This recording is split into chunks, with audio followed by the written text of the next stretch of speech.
When we speak of suffering, particularly the suffering born from the subtle tyranny of another soul, we do not merely speak of wounds in the flesh or visible scars that others can see.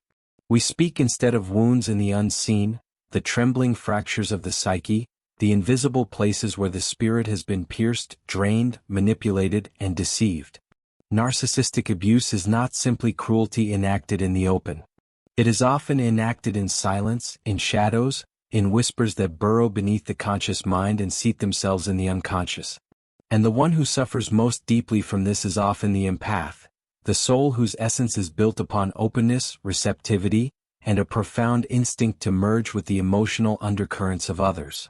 The empath is like a vessel without a lid, absorbing not only the beauty and vitality of the world, but also its poison, its rage, its despair.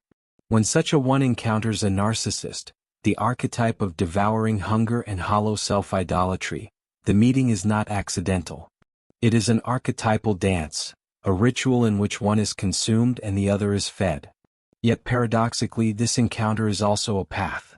For what is wounded within the empath is precisely that which must awaken. And what appears to be destruction is in fact an initiation. The narcissist in their shadowed role becomes an unwilling initiator, a dark priest forcing the empath to confront the final crucible of their own becoming. But what is this final stage? Many believe healing is a return, a restoration to some imagined purity before the wound, before the trauma, before the betrayal. Yet this is not true individuation. The final stage of the empath is not to return, but to transmute. The empath cannot go back to who they were before the narcissist entered their life. That door is sealed. For to return is to undo the initiation.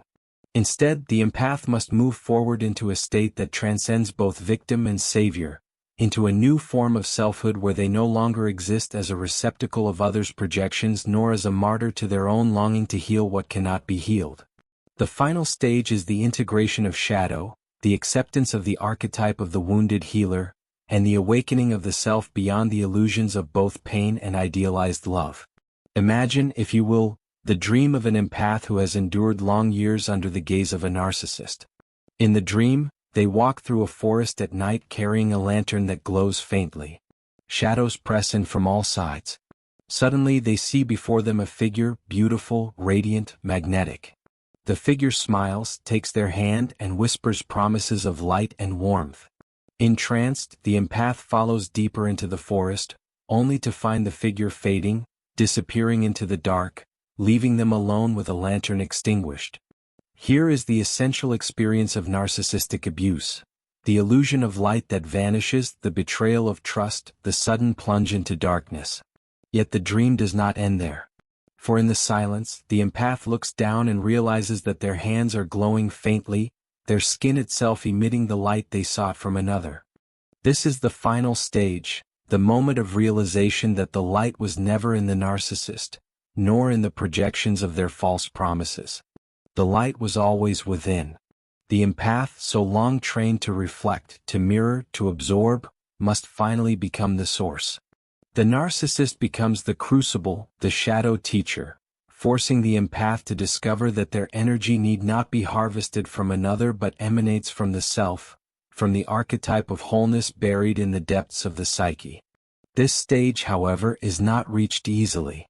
It comes only after despair, only after the death of illusions. Many resist this death. The empath often clings to the fantasy that if they love more deeply, endure more patiently, forgive more expansively, the narcissist will finally reveal their hidden heart. This is the archetype of the redeemer gone astray, the healer consumed by the wound. Yet, as I have seen in countless souls, there comes a breaking point. The empath awakens one day not with anger, nor even with grief, but with a strange stillness. It is as though something in them has finally dissolved. The need to prove their worth through suffering, the compulsion to heal the unhealable. In the stillness, the empath recognizes that what they were chasing was not love but a reflection of their own unlived shadow. The narcissist, in truth, is a mirror of the empath's disowned hunger, their own secret yearning to be seen without giving endlessly, to be adored without effort, to be the center of another's world. The empath who has so long judged this desire as selfish or unworthy projects it outward and encounters it embodied in the narcissist. Thus the dance is not merely interpersonal. It is archetypal, a union of opposites and distortion. Only when the empath dares to reclaim this disowned hunger, to acknowledge that they too contain a shadow that longs for recognition, can the projection dissolve. The narcissist then loses their power, for they no longer carry the disowned piece of the empath's soul. And so the final stage is not forgiveness in the shallow sense. Nor is it vengeance. It is integration. It is the empath looking into the abyss of what they have endured and recognizing in it the pattern of the psyche's deepest law, that wholeness can only emerge when light and shadow are reconciled. To reject the narcissist entirely is to reject the shadow. To cling to them is to remain ensnared in projection. But to see them as the dark midwife of one's own individuation is to achieve freedom. Consider the archetype of the alchemist working at their furnace. The base material, corrupted and impure, is placed into the fire. The alchemist does not despise the base material, nor does he worship it. He subjects it to fire, to dissolution, to transformation. So it is with the empath. The narcissist is the lead, heavy, toxic, unrefined. The empath is the alchemist, though they do not realize it at first. Through suffering they are forced into the furnace of despair. And in that crucible, they awaken to their own capacity to transmute. When they emerge, they are no longer lead victims, but beings of gold, luminous not because they are untouched by darkness but because they have passed through it and claimed its wisdom. Yet I must warn you, this stage is not the triumph of the ego. Many empaths, upon breaking free, believe they have conquered, that they are stronger, superior, immune. But this is merely another mask of the ego, a brutal defense against vulnerability. The true final stage is humility before the self.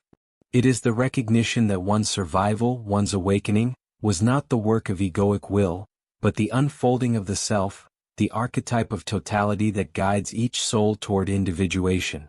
The empath bows before this inner self, realizing that even the darkest suffering was part of a larger design, a mysterious pattern in which nothing was wasted. I have seen patients who, after long years of abuse, describe themselves as dead, hollow, emptied. Yet when they began to dream again, when symbols arose from the unconscious, I witnessed a rebirth. One dreamed of a serpent shedding its skin, leaving behind the pale husk of its former self. Another dreamed of a cracked vase from which flowers bloomed despite the brokenness. These images are not random. They are the psyche's testimony that the final stage is not annihilation but transformation, not emptiness but renewal. The empath, when they arrive here, no longer seeks to merge blindly with others. They recognize the sacred boundary of the self not as a wall but as a membrane that breathes in and out, allowing connection without annihilation.